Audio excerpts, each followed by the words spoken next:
Hey, and welcome to the Toadstead. All right, here we are with this winch box. If you're paying attention, it's been in use. In fact, we just got done used. We'll get that in a second. Turn the power off. And yes, we've customized it on both sides. We put a heavier tractor on here, and the bumper actually got to both edges. So now it's custom form fitted to the Chevy Silverado rear bumper, which did that. So I guess it's official now. But what we're here to show you, remember this? That is the tool we modified for a bunch of different things, and now we're going to show you what we modified it for. This is a 3/8 5/16 hook, obviously a trailer hitch, blah blah blah. And what we have here is our sawmill. Yeah, it's a Woodland Mills HM 130 Max, and we've had it. It'll be a week tomorrow. And you saw just a previous video on picking this thing up and getting it started, and there was a couple of changes. The first change was we went ahead and did the entire 16 feet. It almost looked ridiculous with the 10-foot on it, number one, and there's other reasons that we might get into as we go along. And this, I don't know what the diameter of this thing is. It's probably 20 inches, give or take. And we got 3 bits of it. This tree was a blowdown in one of our friends' neighborhoods. So we went and got it.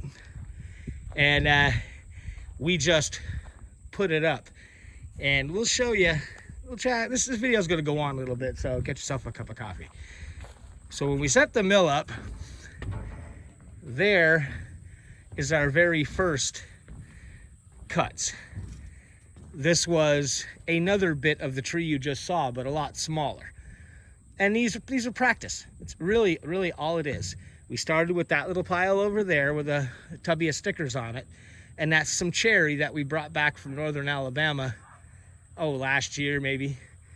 And they were, as you can see, they were only about 4 or 5 feet long, easy to handle, monkey about, cut them. Got a little bit more familiar with the mill. Then we went to this bit of pine. It's about 10 feet long, and we cut inch and a half, and some 2-inch bits off of that. Those logs we were able to put on the mill by hand. Well, then came these guys, which, if you saw that skidding tool, it has the hook on it. It's so the 3-point hitch can pick up one end and skid the logs around, or put another chain under, do something. And that's what we did here. You remember, those of you who watched the installation of the winch, well, this is one of the reasons we did it. We ran the winch down and went over the log, around the log, and back to the corner front of the trailer, and used the winch to roll it up. Well, Toad, why didn't you film it? We're a little bit busy. When we do, we'll film one of those when we have a chance and we get better at it. It was the first time. We just didn't even know if it was gonna work.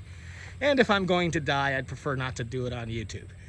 So this worked. We got it up there, and we're gonna keep using this system. Modify these a little bit, make them a little more rampy so they'll be smoother. But the idea was for it to work. So right now, I'm gonna sign off and cut this bugger up. But now you can start, those of you who have been paying attention to the channel and the stuff we were doing, this winch was put on here not only to winch large logs onto the trailer, and of course, to put cars on the trailer, but to be able to do what we just did. And when we modified this bit, not only is it to move trailers around, which we do quite a bit here, but it's also a way to lift larger logs. How large can we lift, you might wonder? This is a very early 80s Kubota 30 horsepower. And she's a good little tractor. She came with 30 horsepower, probably left a couple behind in the last 4 decades, but it does the job, and we were able to use it with a choker chain to pull these rather large diameter logs right off the back of the trailer. And if we put a little extra chain, I've got a 10-foot long 3/8 inch choker chain. If this one right here, if we pull it right up to the back of the tractor, I pull the tractor right to the end of one of the logs and try and pick it up, the tractor wants to wheelie. But if we add a 15-foot long piece of chain and then drag it, it does that just fine. So what you're being updated on, these are just kind of the learning processes. And is there more to come? Oh yeah, we have a friend of ours who wants quite a bit of acreage cleared. And when I mean cleared, it's going to go from looking like a forest, more than what you see in the back of this picture. He wants lawn. So somewheres, sometime along the way, all the trees are going to end up on this mill. So that is our latest endeavor.